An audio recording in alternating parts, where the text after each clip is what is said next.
Diskette മൊണാസ്ട്രിയിൽ 106 അടി ഉയരമുള്ള മൈത്രേയ ബുദ്ധ പ്രതിമയുണ്ട്. അത് കാണാനാണ് ആദ്യം പോയത്. നുബ്രാവാലിയിൽ നിന്ന് ഇറങ്ങണേണ്.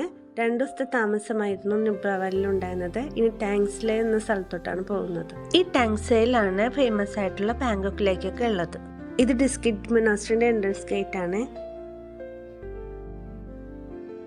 ഈ ഡിസ്കിറ്റ് മൊണാസ്ട്രി നുബ്രാവാലിയിലുള്ള ഏറ്റവും വലുതും പഴയതുമായ ഒരു മൊണാസ്ട്രിയാണ്. 14ാം നൂറ്റാണ്ടിലാണ് ഈ മൊണാസ്ട്രി നിർമ്മിച്ചത്. ഈ കല്ലിങ്ങനെ വെക്കണ എന്തിനാണെന്നറിയാവോ? ഈ ഓരോ കല്ലും വെക്കുമ്പോൾ മനസ്സിന്റെ ആഗ്രഹങ്ങളും പ്രാർത്ഥനയും ദൈവത്തിന് നൽകുന്നതായിട്ടാണ് കരുതുന്നത്. ഇത് മൊണാസ്ട്രിന്റെ ഉൾഭാഗമാണ്. ഇവിടെ ചെറുതും വലുതുമായ ബുദ്ധ പ്രതിമകളും ചുമർ ചിത്രങ്ങളും വേദഗ്രന്ഥങ്ങളൊക്കെ കാണാൻ പറ്റും.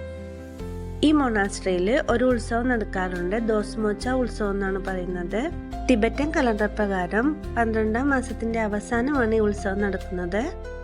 അത് മിക്കപ്പോഴും ഫെബ്രുവരിയിലായിട്ടാണ് വരുന്നത്. 2 ദിവസം നീണ്ടു നിൽക്കുന്ന ഉത്സവമാണിത്. ഈ മൊണാസ്ട്രി 14ാം നൂറ്റാണ്ടിലാണ് നിർമ്മിച്ചതെങ്കിലും ഇവിടെ ഒരു മൈത്രേയ ബുദ്ധന്റെ വലിയ പ്രതിമയുണ്ട്. അത് 2010ലാണ് നിർമ്മാണം പൂർത്തിയായത്. ഈ ലഡാക്ക് ട്രിപ്പിന്റെ ഐറ്റിനറിയിലൊക്കെ കാണുന്ന പ്രതിമ ഇതാണ്.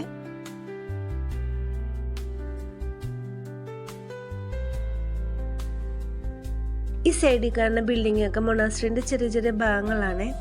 ഇവിടെ ബുദ്ധ സന്യാസിമാരുടെ താമസ സ്ഥലങ്ങളും സ്കൂളുകളും കാര്യാലയങ്ങളും ഒക്കെ കാണാൻ പറ്റും.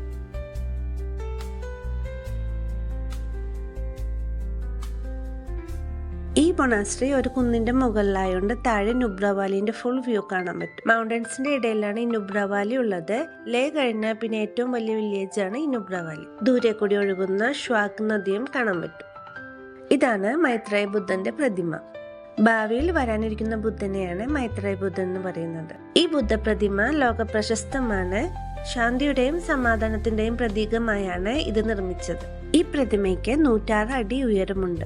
2010 ജൂലൈ 25-ാം തീയതി 14ാമത്തെ ദലൈലാമയാണ് ഈ ബുദ്ധ പ്രതിമയുടെ ഉദ്ഘാടനം നടത്തിയത്. ടാങ്സയിലോട്ട് പോണ വഴി ഇനിയും സ്ഥലങ്ങൾ കാണാനുണ്ട്.